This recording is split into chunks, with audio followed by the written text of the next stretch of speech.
यो असारको लास्टमा केही व्यस्त छ। हजुर, व्यस्त विशेष गरेर पछिल्लो चरणमा कोरोना कहर चाहिँ कम भएको छ होइन? यो बेला चाहिँ विशेष गरेर स्वास्थ्य क्षेत्रमा कुन क्षेत्रमा व्यस्त हुनुहुन्छ? अब अन्य रिपोर्टिङहरूको कुराहरूमा चाहिँ हामी अलि व्यस्त छौँ र अर्को चाहिँ साल सिद्धिन लागेको बेलामा यहाँ चाहिँ नि अब कतिपय बिरामीहरूको लेनदेनका कुराहरू होलान्, तिरोतारको कुराहरू होलान् होइन, त्यही हिसाब किताबको कुराहरूमा चाहिँ हामी अलिकति व्यस्त छौँ। भनेपछि अब आर्थिक वर्षको अन्तमा चाहिँ विशेष गरेर स्वास्थ्य क्षेत्रको वार्षिक गतिविधिलाई केलाउँदाखेरि कस्तो देखियो?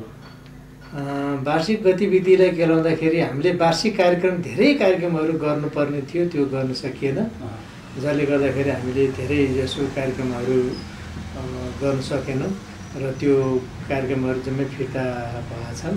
र अर्को कुरो यो प्राय गरी स्वास्थ्यको कार्यक्रमहरू के हुन्छ भने नगरपालिकाका स्वास्थ्य कर्मीहरूसँग गर्नुपर्ने कार्यक्रम हुन्छ।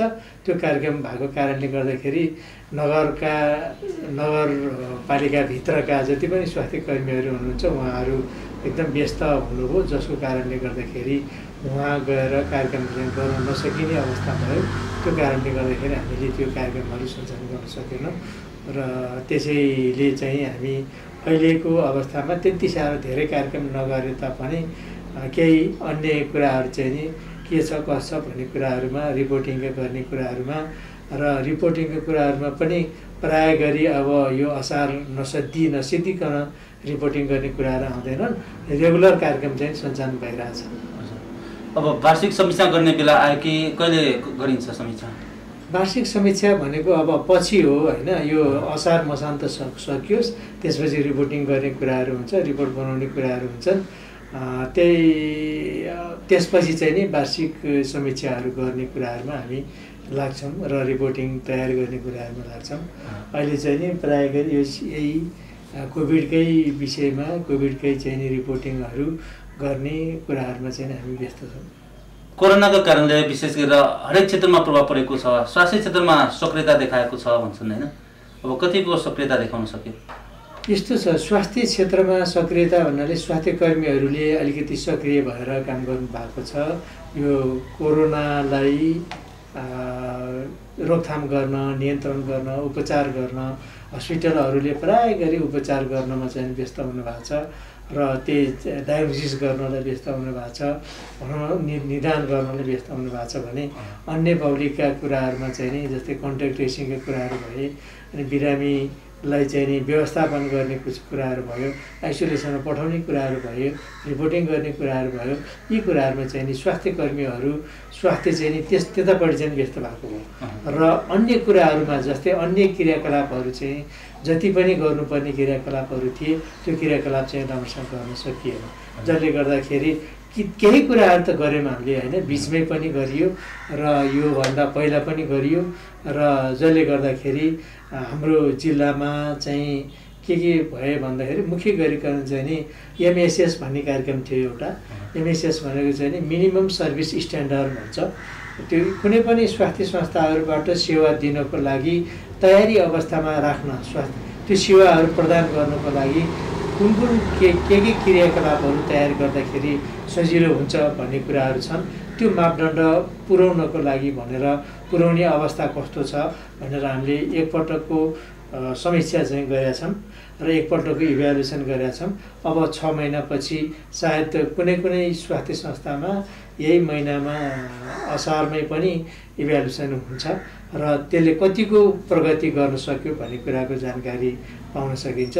हाम्रो जिल्लामा रहेका जति पनि स्वास्थ्य संस्थाहरू छन् ती स्वास्थ्य संस्थाहरूको मिनिमम स्ट्यान्डर्ड कति के हुनुपर्ने त, त्यो कुराहरू कति पुरा भएको छन् त, त्यो पुरा भएको छैन भने त्यसलाई पुरा गर्नको लागि के गर्न सकिन्छ भनेर प्रदेश सरकारले त्यो मिनिमम स्ट्यान्डर्ड पुरा गर्नको लागि आवश्यक बजेट भनेको मतलब एउटा स्वास्थ्य संस्थालाई भनौँ अथवा हेल्थ पोस्टलाई करिब 50,000सम्म छुट्याएको थियो।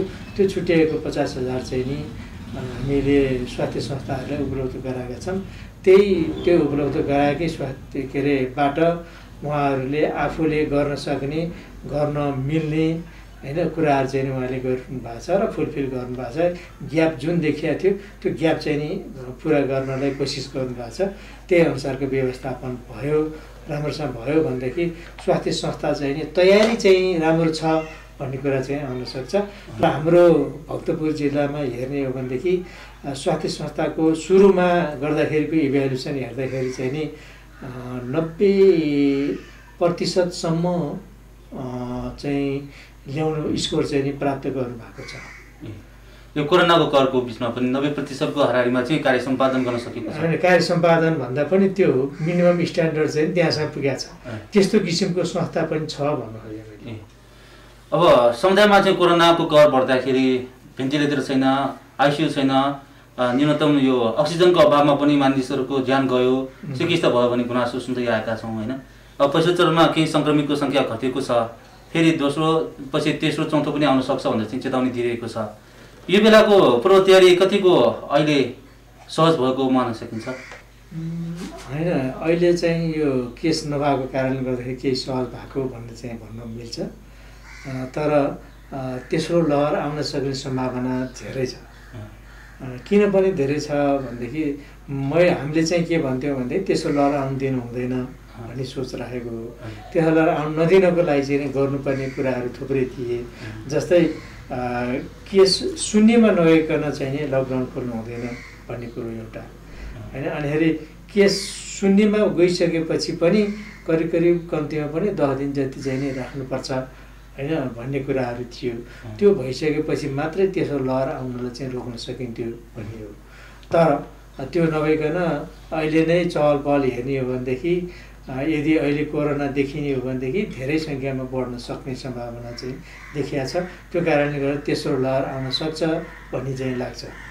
तेस्रो लहर आउनको लागि गरिनुपर्ने कुराहरू चाहिँ नि हामीले अब हाम्रो स्थानीय तहमा रहेका जति पनि हस्पिटलहरू छन् र प्राइभेटमा रहेका जति पनि हस्पिटलहरू छन् र सरकारी हस्पिटलहरू छन्, ती हस्पिटलहरूलाई चाहिँ नि यो बच्चाहरूलाई पनि बढी एट्याक गर्न सक्ने सम्भावना भएको कारणले गर्दाखेरि र त्यो भयो भनेदेखि त्यसबाट बच्नको लागि र त्यसको व्यवस्थापन गर्नको लागि चाहिँ नि एनआइसियुको कुराहरू होइन त्यो चाहिँ राख्नुपर्छ, छुट्याउनुपर्छ। र प्राइभेट हस्पिटलहरूले पनि कम्तीमा पनि 20% चाहिँ बेडहरू चाहिँ छुट्याएर चाहिँ सञ्चालन गर्नुपर्छ भन्ने कुराहरू चाहिँ हामीले भनिरहेका छौँ। त्यही अनुसारको व्यवस्थापन भयो भनेदेखि सायद हामी ट्याकल गर्न सक्छौँ कि भन्ने चाहिँ लाग्छ। तर यो के छ भनेदेखि अहिलेसम्म त्यो किसिमको गर्ने हामी गर्छौँ भन्ने कुरो चाहिँ गर्नुभएको छ, त्यो गरिसकेको अवस्था चाहिँ छैन। कोरोना सङ्क्रमण कम भइसँगै निषेधाज्ञा पनि खुकुलो बनाएको छ होइन। निषेधाज्ञा एक हप्ता थप्दै जुन खुकुलो बनाएको छ, अहिले हरेक दिन 2000 देखि 3000 को सङ्ख्यामा चाहिँ सङ्क्रमितहरू देखिरहेको छ। यो क्रममा भक्तपुर जिल्लाबाट कतिको सङ्क्रमितहरू देखिरहेका छन्? भक्तपुरमा चाहिँ घटिएको अवस्था चाहिँ छैन। कम्तीमा पनि करिब करिब 40-50 को हाराहारीमा चाहिँ आइरहेको केसहरू छन् र तीमध्ये पनि कतिपय त पिसिआरबाट आएका छन् होइन भने कतिपय एन्टिजेनबाट पनि देखिएको छ। 3 जना 4 जना 3 जना 4 जना एन्टिजेन टेस्ट गर्दाखेरि पनि देखिएको अवस्था भएको कारणले गर्दाखेरि हामी यहाँ केसहरू ठ्याक्कै घट्यो भन्न मिल्ने अवस्था चाहिँ छैन। यो 50 को हाराहारीमा रहेको केस चाहिँ नि धेरै दिन भइसक्यो, 50 मा मात्रै रहिरहेको छ भक्तपुरमा। त्यो कारणले गर्दाखेरि पनि घटेको छ भनेर हामी महसुस गर्न सकेका छैनौँ र जनजीवन त सहज भयो जस्तो महसुस गर्न थालेको छ, हिलडुल गर्न थालिएको छ। यसले जोखिम बढाउँछ कि नियन्त्रणमै रहेको छ भन्न सकिन्छ? होइन, जोखिम त बढाइहाल्छ। जब चाहिँ नि त्यो जनसङ्ख्या चाहिँ चहल पहल बढ्छ होइन, जम्मै कुराहरू खोल्ने कुराहरू हुन्छ, गाडीहरू चल्या छ होइन, जम्मै कुरा भइसकेपछि त केसहरू बढ्न सक्ने सम्भावना धेरै नै हुन्छ, जोखिम पनि धेरै नै छ।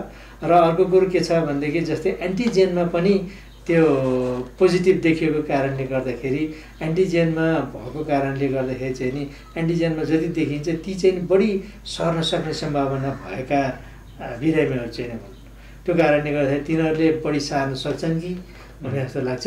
त्यो भयो भनेदेखि तैपनि हामीले जुन गर्नुपर्ने ठिक छ, केही छैन, यो खोल्न दिनुपर्छ, यताउति जम्मै कुराहरू गर्नुपर्छ, सहज अवस्था ल्याउनुपर्छ, त्यो कुराहरू छँदैछन्। तर त्यो हुँदै पनि के गर्न सकिन्छ भनेदेखि आफूलाई दूरीमा राखेर काम गर्ने कुराहरू, अनिखेरि मास्क लगाएर काम गर्ने कुराहरू, यो जम्मै कुराहरू गर्न सकियो भनेदेखि हामी बचाउन चाहिँ सक्छौँ भन्ने कुराहरू छन्। र यो हातलाई चाहिँ नि साबुन पानीले मिची धुने कुराहरू, यसलाई चाहिँ कायम राख्न सकियो भनेदेखि हामी बच्न चाहिँ सक्ने सम्भावना धेरै छ। त्यो कुराहरू भएको जस्तो चाहिँ लाग्दैन। कतिपय मजदुरहरू छन्, कतिपय खेतमा काम गर्ने छन्, यसबाट त सर्ने नै हो। त्यो सर्न सक्ने सम्भावना भएको कारणले गर्दाखेरि जोखिम बढ्न सक्ने सम्भावना छ। र यसको लागि यो एन्टिजेन हामीले चाहिँ के भनेका छौँ भनेदेखि डाक्टर साहबहरूलाई भनौँ अथवा नगरपालिकाहरूलाई पनि अब केसहरू देखियो भनेदेखि, त्यस्तो केसहरू फेला पर्यो भनेदेखि त्यो घरको परिवारको जम्मैलाई चाहिँ एन्टिजेन टेस्ट गरेर खोज्ने, ट्रेसिङ गर्ने, जसले गर्दाखेरि केसहरू चाहिँ नि एकबाट अर्कोमा नसरोस् र सबैजना आइसोलेसनमा बस्ने वातावरण भयो भनेदेखि हामीले रोग सार्नबाट जोगाउन सकिन्छ भन्ने कुरा चाहिँ गरिरहेका छन्। सायद यदि त्यस्तो भयो भनेदेखि एन्टिजेन टेस्ट गरेर सबैलाई चाहिँ नि सुरक्षित रूपमा राख्ने र उहाँहरूबाट अन्य व्यक्तिलाई सर्नबाट जोगाउने उपाय चाहिँ गर्न सकिन्छ कि भन्ने चाहिँ लाग्छ। तैपनि हामीले गर्नुपर्ने हाम्रो जनस्वास्थ्यको मापदण्डहरू अपनाउनु पर्ने कुराहरू सधैँभरि अपनाइ नै राखिराख्यो भनेदेखि त्यसले चाहिँ धेरै चाहिँ यो सर्नबाट चाहिँ जोगाउन सक्छ भन्ने कुरो चाहिँ लाग्छ। पछिल्लो चरणमा जुन 40-50 जनाका हाराहारीमा चाहिँ दैनिक रूपमा सङ्क्रमितहरू देखिरहेका छन् होइन, यो कुन क्षेत्रका समुदायमा सङ्क्रमण देखिएको हो? भक्तपुर जिल्लाका कुन क्षेत्रका समुदायभरि सङ्क्रमित देखिन्छ? त्यस्तो भन्नाले यही भन्ने कुरो त भएन होइन। बढी चाहिँ नि अलिकति के अरे नगरपालिका हेर्ने हो भनेदेखि सूर्यविनायक र हाम्रो ठिमी नगरपालिकाको चाहिँ नि अलिकति कम्पिटिसन भएको छ बढी ल्याउने होइन। अनि त्यो के कारणले त्यस्तो सङ्क्रमण बढेको सक्छ? क्राउडेड हो, जनसङ्ख्या बढी भएर पनि हो। जनसङ्ख्या धेरै चाहिँ नि बढी घुलमिल हुन्छन् होइन, बढी धेरै जनसङ्ख्याहरूको चाहिँ आवतजात हुन्छ, नयाँ बस्तीहरू छन्, बाहिरबाट पनि आएका हुन्छन् त्यहाँ। त्यो कारणले गर्दाखेरि पनि हुनसक्ने सम्भावना छ। तर त्यो हुँदै पनि भक्तपुरमा र हाम्रो के अरे चाँगोमा चाहिँ नि केही कम चाहिँ छ है। चाँगोमा चाहिँ धेरै जस्तै भक्तपुर नगरी क्षेत्र घना बस्ती भएको क्षेत्र हो, त्यहाँ चाहिँ कम छ। सूर्यविनायक र त्यसै गरी मध्यपुर थिमीमा पनि अलिक घना बस्ती नै छ होइन। सूर्यविनायकमा नयाँ बस्ती छ। अब बाहिरको मान्छे आवजात भएको बढी भएको क्षेत्रमा सङ्क्रमण देखिएको हो कि रैथाने बस्ती भएको ठाउँमा सङ्क्रमण बढी आयो? प्राय गरी चाहिँ बाहिरबाट बस्ती बसेको ठाउँ भनौँ अथवा नयाँ बस्ती बसेको ठाउँमा चाहिँ बढी देखिएको छ। पहिला पनि त्यही नै देखेको थियो होइन, अहिले पनि त्यही नै कायमै छ। र अर्को कुरो ठिमीमा पनि त्यही नै हो। र भक्तपुरमा नहुनु कारण चाहिँ के हो भनेदेखि त्यहाँ चाहिँ अलिकति यो कन्ट्याक्ट ट्रेसिङहरू चाहिँ नि राम्रो भएको छ, जसले गर्दाखेरि जो व्यक्तिको कन्ट्याक्टमा रहेका व्यक्तिहरू हुनुहुन्छ, यी बिरामीको कन्ट्याक्टमा रहेका व्यक्तिहरूलाई आइसोलेसनमा राख्ने र आइसोलेसनमा रहेका व्यक्तिहरू चाहिँ नि आफू सुशासनमा बस्ने अथवा अनुशासनमा बस्ने र अरूलाई सार्नलाई रोकथाम गर्ने, यी उपायहरू चाहिँ अपनाउनु भएको कारणले गर्दाखेरि त्यति साह्रो सरेको चाहिँ देखिएको छैन, जसले गर्दाखेरि त्यहाँ चाहिँ केस कम चाहिँ भएको अवस्थाहरू छ होइन। यद्यपि अब जहाँ जोखिम देखिएको छ त्यो क्षेत्रमा स्वास्थ्य सतर्कता अपनाउनेदेखि उपचारका लागि चाहिँ विशेष पहल गर्नुपर्ने होला। स्वास्थ्य कार्यालय भक्तपुरले ती क्षेत्रको पहिचान गरी के कस्तो प्रतिकारका गतिविधिहरू आयोजना हुँदैछ होइन? त्यो केस पहिचान गर्ने भन्दा पनि अब नगरपालिकामा हामीले पठाएका हुन्छौँ, नगरपालिकाको वडाहरू हुन्छन् होइन। त्यो वडाहरूमा चाहिँ हामीले के भन्छौँ भनेदेखि ल त्यहाँ चाहिँ यस्तो यस्तो केसहरू बढी देखिएको छ, त्यो केसहरू देखेको ठाउँमा प्रत्येक केसको कन्ट्याक्ट चाहिँ कोसँग भएको छ भनेर चाहिँ कन्ट्याक्ट ट्रेसिङ गर्ने। अरू त उपाय पनि छैन, कन्ट्याक्ट ट्रेसिङ गर्ने र उहाँहरूलाई आइसोलेसनमा राख्ने अथवा क्वारेन्टाइनमा राख्ने र उहाँहरूलाई गर्नुपर्ने व्यवस्था चाहिँ नि नगरपालिका अथवा कसले गर्ने भन्ने कुरा चाहिँ निर्णय गर्नु पर्यो। त्यही अनुसारको व्यवस्थापन गर्न सकियो भनेदेखि केसहरू चाहिँ सर्नबाट चाहिँ जोगाउन सकिन्छ भन्ने कुराहरू भइरहेका छन् र त्यही अनुसार चाहिँ गर्नु पनि पर्छ भन्ने चाहिँ लाग्छ। यो अनुसारको गर्नलाई हामीले नगरपालिकाका स्वास्थ्य संयोजक भनौँ अथवा अन्य साथीहरूलाई अथवा हेल्थ पोस्टका साथीहरूलाई चाहिँ हामीले यो जानकारी चाहिँ गरिरहेका छौँ र त्यही अनुसारको भइदियो भनेदेखि सायद केस फैलिनबाट चाहिँ जोगाउन सकिन्छ। सायद भक्तपुरमा मेरो विचारमा घना बस्ती भए तापनि केसहरू चाहिँ नि कम भएको अवस्था चाहिँ छ अहिले। अब समुदायमा कोरोना सङ्क्रमण भयो कि भएन होइन, भएको छ भनेदेखि उहाँहरूको पहिचान गर्नको लागि भनेर चाहिँ एन्टिजेन प्रविधिबाट चाहिँ टोलमा गएर परीक्षण अभियान पनि सञ्चालन गरियो। अब मध्यपृथ्वीमा 10,000को परीक्षण गर्ने भन्यो, 1,000ले मात्रै परीक्षण गरायो भन्ने गुनासो पनि सुनिन्छ। पर्याप्त रूपमा समुदाय परीक्षणका लागि पनि आएनन्। यसले गर्दा समुदायमा जो सङ्क्रमित छ सङ्क्रमित अवस्थामै रहेको देखियो होइन। पछिल्लो चरणमा जति सङ्क्रमितहरू आइरहेका छन् धमाधम सङ्क्रमितहरू नयाँ सङ्क्रमितहरू आइरहेको छ। अब यसबाट चाहिँ कसरी सतर्कता हुने, अब थप सतर्कताको लागि कस्तो अभियान उपयुक्त देखिन्छ? यो सञ्चालन गर्न पनि अलिकति गाह्रै रहेछ कि के रहेछ भनेदेखि यदि पोजिटिभ भइहाल्यो भनेदेखि उसले घरमा बस्ने ठाउँहरू छैन भनेदेखि कहाँ पठाउने भन्ने कुराहरू एउटा समस्या हुँदो रहेछ। अर्को चाहिँ के रहेछ भनेदेखि कतिपय केसहरू अब केसहरू कम भइसकेका छन्, त्यही भएर चाहिँ किन जाँचिरहनु पर्यो भनेर चाहिँ नि लक्षण भएका व्यक्तिहरू पनि नआउने होइन, नआएको कारणले गर्दा त्यसलाई रोग लुकाएको भन्न मिल्छ कि रोग रुकाएको भन्दा पनि नजानेको अथवा चाहिँ नि मलाई चाहिँ नि अलिकति सोसियल्ली मलाई अलिकति नराम्रो गरी हेर्ने दृष्टिकोण भएको कारणले गर्दाखेरि पनि रोग लुकाएकै हो कि होइन। मान्छेहरू अब कतिपयमा त लक्षणै देख्दैनन्, सङ्क्रमित भइरहेको हुन्छन्, उसलाई अरूलाई सार्दाखेरि थाहै नहुने हुँदो रहेछ होइन। हो त्यस्तो भयो भने त त्यस्तो भयो भने चाहिँ गाह्रो हुन्छ होइन। तर कन्ट्याक्टमा रहेको जो व्यक्तिहरू कन्ट्याक्टमा रहेका छन् त्यो कारणले गर्दाखेरि पनि तिनीहरू व्यक्तिहरूलाई चाहिँ नि यो एन्टिजेन टेस्ट चाहिँ नि मैले चाहिँ जाँच्नुपर्छ भन्ने भावना चाहिँ नि पलाउनु पऱ्यो र उहाँहरूलाई त्यो किसिमको वातावरण बन्नु पऱ्यो अनि मात्र उहाँले चाहिँ जाँच्नुहुन्छ कि जाँच्नुहुन्छ र मलाई पोजिटिभ आयो भनेदेखि ठिक छ, लक्षण नभए नि के भयो त नि म यति दिनसम्म चाहिँ नि क्वारेन्टाइन अथवा आइसोलेसनमा बस्छु, त्यसपछि म निक्लिन सकिहाल्छु भन्ने कुराको वातावरण भयो र उहाँले त्यही अनुसारको व्यवहार गर्नुभयो भनेदेखि यो जसलाई पनि यो रोग सर्नबाट जोगाउन सकिन्छ एउटा। र अर्को कुरो यदि कुनै पनि व्यक्ति एन्टिजेन टेस्ट भनेको त्यस्तो टेस्ट हो जसले चाहिँ नि रोग नभए पनि अथवा रोग एक्टिभ छ भनेदेखि त्यो चाहिँ पत्ता लागिहाल्छ। पिसिआरले चाहिँ नि के गर्छ भनेदेखि मरेको छ भन्ने पनि देखाइदिन्छ, त्यो कारणले गर्दाखेरि पोजिटिभै आउन सक्छ, तर जसलाई पनि भन्न सकिन्छ। तर के छ भने यसमा चाहिँ नि बढीभन्दा बढी सर्ने खालको के अरे भाइरसलाई मात्रै डिटेक्ट गर्छ क्या यो एन्टिजेनले चाहिँ।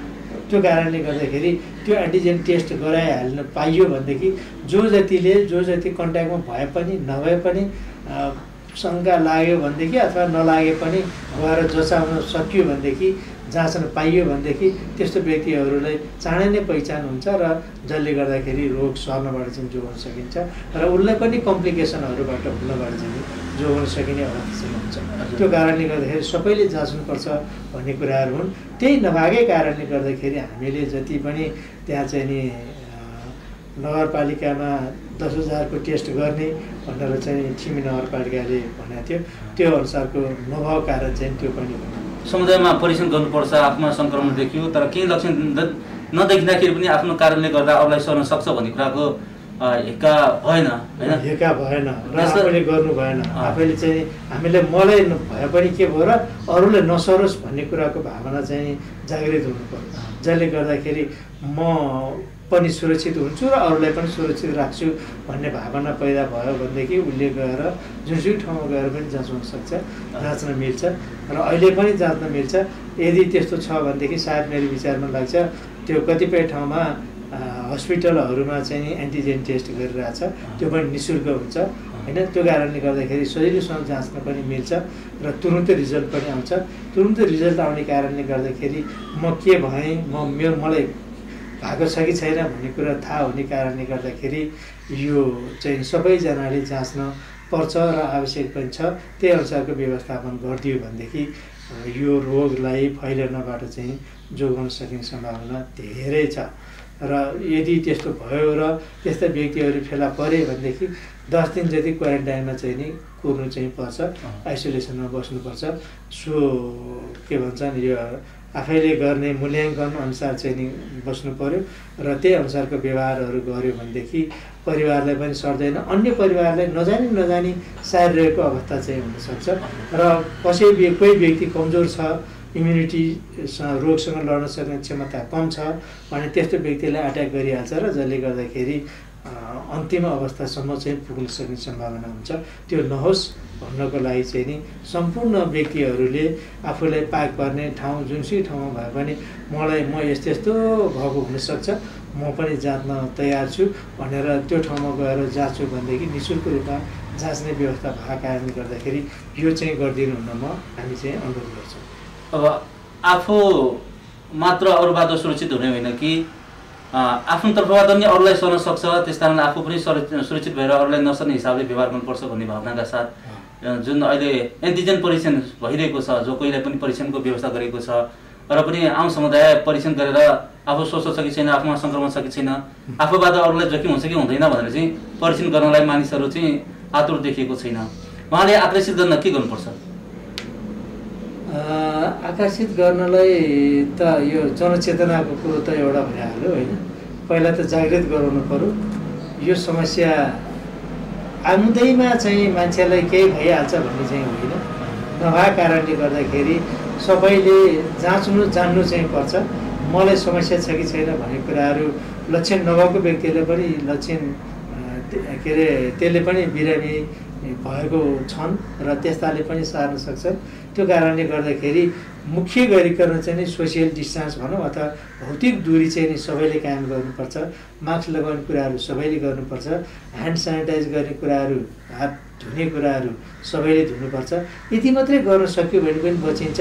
यो बाहेक अरू गर्नु पर्यो भनेदेखि एन्टिजेन टेस्ट चाहिँ गराउनुपर्छ, जसले गर्दाखेरि तुरुन्तै थाहा हुन्छ र त्यो म मात्र बाँचेर हुँदैन, अरूलाई पनि बचाउनुपर्छ।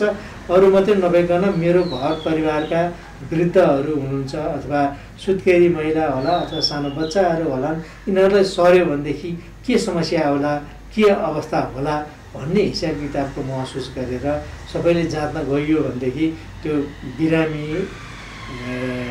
जाँच्यो भने अथवा एन्टिजेन टेस्ट गर्यो भनेदेखि यदि पोजिटिभ रहेछ भनेदेखि उसलाई आफू मात्र सेफ नभएर अरू परिवार, अरू साना बच्चाहरू, अरू वृद्धहरूलाई पनि बचाउन सकिने कारणले गर्दाखेरि यो जाँच चाहिँ नि गराउनुपर्छ भन्ने कुराको महसुस चाहिँ गराउन सकियो भनेदेखि र यो जागृत गराउन सकियो भनेदेखि यो चाहिँ सबैले जाँच्ने चाहिँ अवसरहरू सबैले मैले पनि जाँच्नु पर्दो रहेछ। म चाहिँ सुरक्षित, म मात्रै सुरक्षित नभइकन अरूलाई पनि सुरक्षित राख्नु पर्दो रहेछ भन्ने कुराको भावना पैदा गराउन सकियो भनेदेखि यो जाँचमा चाहिँ नि वृद्धि हुन्छ भन्ने चाहिँ लाग्छ। अब हरेक परिवारको एकजना सदस्यलाई कम्तीमा नि परीक्षण गराउनुपर्छ भन्ने कुरा नि सुनियो होइन केही समय अगाडि। पछिल्लो चरणमा परिवारका एकजना सदस्यमा परीक्षण गर्दा पनि अर्को सदस्य सङ्क्रमित भएको पनि चाल्न पाएको अवस्था पनि देखियो। त्यसो भन्दाखेरि अब परिवारका सदस्यले कतिजना सदस्यले चाहिँ यति बेला चाहिँ परीक्षण गर्न आउन सक्नुपर्छ? हुन त एकजनालाई जाँच गर्दाखेरि परिवारमा बसेको भनेको के हो भने सबैजनाको घुलमिल हुन्छ। त्यहाँ मास्क लाउने कुरो पनि हुँदैन, लाउँदैनन् पनि होइन परिवारभित्र चाहिँ। त्यो कारणले गर्दाखेरि एकजनालाई भएको छ भनेदेखि अर्को परिवारलाई पनि हुन सक्ने सम्भावना धेरै हुन्छ। एउटै टोयलेट प्रयोग गरे हुन्छ, एउटै भान्सा प्रयोग गरे हुन्छ, एउटै थाल प्रयोग गरे हुन्छ, एउटै ओछ्यानहरू प्रयोग गरे हुन्छन्, जसले गर्दाखेरि त्यो सर्न सक्ने सम्भावना बढी हुन्छ। तर इम्युनिटी छ भन्दै नसर्नु पनि सक्छ। तैपनि त्यो हुने कारणले गर्दाखेरि कुनै न कुनै एउटा परिवारले जाँचेको छ भनेदेखि त्यो परिवारमा नेगेटिभ अथवा पोजिटिभ के छ भन्ने कुरो चाहिँ नि थाहा धेरै जसो चाहिँ थाहा हुन्छ। थाहा हुने कारणले गर्दाखेरि चाहिँ नि परिवारमा सबैजना यो कम्तीमा पनि एकजना परिवारले जाँच्न सक्यो भनेदेखि सबैजना सुरक्षित राख्न सकिन्छ भन्ने कुरा चाहिँ गराउन सकिन्छ। र अर्को कुरो के छ भनेदेखि यदि त्यस्तो छ भनेदेखि तुरुन्तै पत्ता लाग्ने कारणले गर्दाखेरि एकजनाले देख्यो भनेदेखि अरूलाई पनि हुन सक्ने सम्भावना हुन्छ। अरूको पनि जाँच गर्नुपर्ने हुन्छ। त्यस्तो परिवार चाहिँ सेलेक्ट गर्न सकिन्छ, जसले गर्दाखेरि हामी सुरक्षित छौँ भनेर भने हुन्छ। आखिरीमा सबैजना चाहिँ नि इन्फेक्टेड भएको हुनसक्छ। त्यो नहोस् भन्नको लागि चाहिँ नि कम्तीमा पनि परिवारमा एउटाले मात्रै जाँच गर्दाखेरि पनि धेरै आङ्कलन चाहिँ गर्न सकिन्छ। अब गत हप्तासम्म टोलमा गएर चाहिँ परीक्षणको व्यवस्था गरेको थियो। पछिल्लो चरणमा परीक्षणको व्यवस्था कसरी गरिएको छ स्थानीय तहहरूले? अहिले चाहिँ नि संस्थागत रूपमा भएको छ होइन। पहिले चाहिँ नि अब टोलमा गएर वडामा गएर गर्ने भन्ने कुरो भएको थियो र त्यही अनुसारको गरे पनि थियो। त्यसमा पनि कम्तीमा पनि जहाँ चाहिँ कम्तीमा 100जना जाँच्यो भने 2-4 जना चाहिँ पोजिटिभ आउने क्रम चाहिँ रहिरहेको थियो भने अहिले चाहिँ नि यदि त्यस्तो छ कसैले शङ्का लाग्छ भनेदेखि संस्था वाइज गएर चाहिँ नि संस्थामा गएर मलाई चाहिँ नि यस्तो भएको छ यो जाँच गरिदिनु पऱ्यो भन्यो भनेदेखि एन्टिजेन टेस्ट गरिन्छ र निःशुल्क रूपमा गरिन्छ। त्यो भयो भनेदेखि चाँडै नै पत्ता लाग्छ र त्यही अनुसारको व्यवस्थापन गर्न पनि सजिलो हुन्छ भन्ने कुरा चाहिँ छ।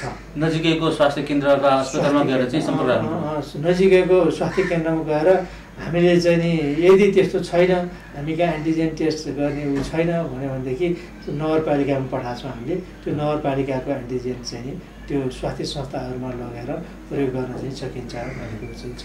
अब परीक्षणको द्वारा वडामा पुगेको छ, नगरपालिकामा पुगेको छ। अब आवश्यक परेकोले परीक्षण गरेर चाहिँ सङ्क्रमण छ छैन भनेर चाहिँ हेर्न सकिने अवस्था छ।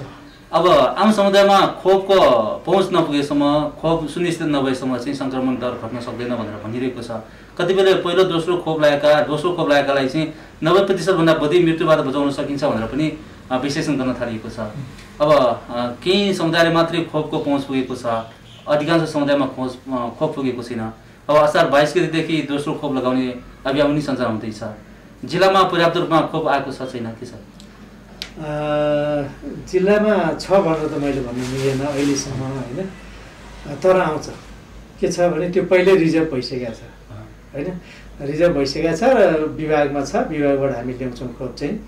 र यो चाहिँ के छ भनेदेखि यो पहिलोपटक लगाएका जेठको 25 र 26 गते पहिलोपटक लगाएका भेरोसेल खोप चाहिँ त्यसको दोस्रो डोज भनेको चाहिँ नि पर्सि 22 गतेदेखि सुरु हुँदैछ। 22 गतेदेखि भनौँ 2 दिन हुनु 22 र 23 गते सुरु हुँदैछ। त्यो खोप चाहिँ 60 देखि 64 वर्षका जति पनि खोप लगाउनु भएको छ उहाँहरूलाई दिने नै हो। र अर्को कुरो कतिपय पहिलो पटक चाहिँ नि लाएर बसेकाहरू पनि छन्, दोस्रो लाउन नपाएकाहरू पनि छन्, भ्याक्सिन नभएर अथवा चाहिँ नि फुर्सद नभएर अथवा अन्य कुराहरूले गर्दाखेरि अथवा पोजिटिभ आएर पनि उहाँहरूले लाउन नपाएको अवस्थाहरू छ। त्यस्ता व्यक्तिहरू चाहिँ खोप केन्द्रमा गएर खोप कार्डसहित लिएर पहिलो खोप लगाएको कार्ड लिएर जानुभयो भनेदेखि त्यहाँ गएर लाउन सकिने अवस्था छ। अबको दोस्रो खोप अभियान पनि टोलमै हुन्छ होइन? टोल भनौँ अथवा टोल त नभनौँ, के अरे स्वास्थ्य संस्था अथवा चाहिँ नि हाम्रो भक्तपुरमा पहिला जहाँ चाहिँ लागेको थियो त्यही खोप केन्द्रमा हुन्छ। भक्तपुरको चाहिँ नि एउटा त्यो के अरे भगवती स्थान भन्ने ठाउँमा चाहिँ नि विद्यार्थी निकेतनमा चाहिँ सुरु गर्ने भन्ने कुरो भएको छ। र अर्को कुरो जस्तै पहिलोपटक चाहिँ नि हामीले बिपीमा चाहिँ लगाएको थियौँ, बिपीआई फाउन्डेसनमा भने त्यहाँ नभइकन अहिले चाहिँ नि के अरे यो स्कुलहरूमा हुँदैछ, लोकन्थलीको स्कुलहरूमा अनि वडा कार्यालयहरूमा यिनीहरूमा गरेर जम्मै पुरानै खोप केन्द्रहरू चाहिँ नि सञ्चालन भएको छन्। त्यहीँबाट चाहिँ खोपहरू दिने कुराहरू चाहिँ नि भइरहेको अवस्थाहरू छन्। जसले गर्दाखेरि जो आफूलाई पाएक पर्ने अथवा नजिक पर्ने कुन चाहिँ खोप केन्द्र हुन्छ त्यही खोप केन्द्रमा गएर यो कार्ड चाहिँ लिएर गएर त्यहाँ चाहिँ लाउन सकिने अवस्था चाहिँ छ, सजिलोसँग लाउन सकिन्छ। त्यो कारणले गर्दाखेरि यहाँहरूले खोप पाइसकेपछि धेरै रोगहरूबाट चाहिँ बचाउन सकिन्छ भन्ने चाहिँ, धेरै रोग त नभनौँ, जे होस् कम्प्लिकेसन चाहिँ हुँदैन भन्ने चाहिँ छ। त्यसको लागि चाहिँ नि सम्पूर्णले गएर आफ्नो ठाउँमा गएर खोप चाहिँ लगाइदिनु हुन हामी पनि अनुरोध गर्छौँ। र यदि त्यस्तो केही समस्याहरू आइहाल्यो भनेदेखि हामीले विभिन्न ठाउँहरूमा चाहिँ नि के अरे डाक्टर साहबहरू पनि व्यवस्था गरेका छन्, त्यहाँ चाहिँ नि उपचार चाहिँ हुन्छ भन्ने कुरो मैले अनुरोध गरेँ। अब भेरोसेलको त खोपहरू आउँदैछ, फेरि थप खोपको व्यवस्था भएअनुसार चाहिँ वितरण गर्नुहुन्छ। कोभिसिल्डको पहिलो खोप लागेका समुदाय अझै पनि दोस्रो खोप कहिले लाउने भनेर चाहिँ प्रतीक्षामा छन्। यो विषयमा केही कुरा जानकारीमा अहिलेसम्म त्यस्तो विषयमा कुनै जानकारी आएको छैन। अब यो विभागले खोपको व्यवस्था गरिसकेपछि आउन सक्ने सम्भावना चाहिँ छ। अहिले स्टकमा के छ भन्छन्? त्योभन्दा अरू बोल्न सक्ने अवस्था चाहिँ हाम्रो छैन, कोभिसिल्ड चाहिँ छैन। हजुर, कोभिसिल्डको पहिलो खोप लगाएका समुदायले दोस्रो खोप लगाउनु पाएन, अर्को चाहिँ अब अर्को खोप पनि लगाउनु भएन भनेर चाहिँ गुनासो गर्नेहरू छन्। अर्को खोप चाहिँ होइन, त्यसैले काम चाहिँ त्यसैले गरिरहेको पनि अवस्था छ अहिलेसम्म होइन। त्यो कारणले गर्दाखेरि अहिले नै तुरुन्तै चाहिहाल्छ भन्ने चाहिँ नि अलिकति नभनी हाल्दा पनि हुन्छ जस्तो लाग्छ। र अर्को कुरो सायद खोप कार्यक्रम चाहिँ हाम्रो के अरे भक्तपुरमा के अरे काठमाडौँमा रहेको विभागले चाहिँ गर्ने व्यवस्था गर्ने खोपको व्यवस्था गर्ने हो। त्यति बेला व्यवस्था भयो भनेदेखि हामीलाई जानकारी आइहाल्छ र हामीले पनि त्यही अनुसारको व्यवस्थापन गर्न सक्छौँ। र त्यही अनुसारको व्यवस्थापन गरेर हामी कहाँ धेरै पनि छैन, करिब करिब 13-14 हजार जति मात्रै हो होइन यो कोभिसिल्ड होइन। कोभिसिल्ड लाग्ने व्यक्तिहरू चाहिँ नि धेरै छैन, करिब करिब 1500 जति भाइल चाहिँ चाहिन्छ हामीलाई। त्यति भाइल भयो भनेदेखि हामीले जम्मैलाई पुर्याउन सक्छौँ, दोस्रो डोज दिन सकिन्छ भन्ने कुराहरू आएको छ। त्यही अनुसारको व्यवस्थापन गर्न सकेदेखि राम्रै हुन्थ्यो भनेर हामीले पनि माग चाहिँ गरिरहेकै हो। 1600 भाइल त हो, 1500-1600 भाइल चाहिँ नि उपलब्ध गराइदिनु हुन भनेर हामी चिठी पनि लेखेका थियौँ। हामीले यति जति छ डाटा सेट पठाएका थियौँ, त्यही अनुसारको उपलब्ध भइदिए दिन सकिन्थ्यो होला। त्यो उपलब्ध हुन सकेको छैन। त्यो अनुसारको उपलब्ध हुन्छ भन्ने चाहिँ लाग्छ। अझै पनि के अरे आश चाहिँ छ होइन, इन्डियाबाट ल्याउने भन्ने कुराहरू चाहिँ अब हामीले इन्डियाबाट आउने नआउने फलानबाट आउने त्यहाँबाट आउने भन्नुभन्दा पनि त्यो व्यवस्थापन गर्ने केन्द्रले हो। केन्द्रले व्यवस्थापन गरेर हामीलाई उपलब्ध गराइदिएपछि हामी चाहिँ सम्पूर्ण व्यक्तिहरूलाई चाहिँ खोप केन्द्र राखेर हेल्थ पोस्टमै खोप केन्द्र राखेर उपलब्ध गराउन सक्ने वातावरण चाहिँ हुन्छ।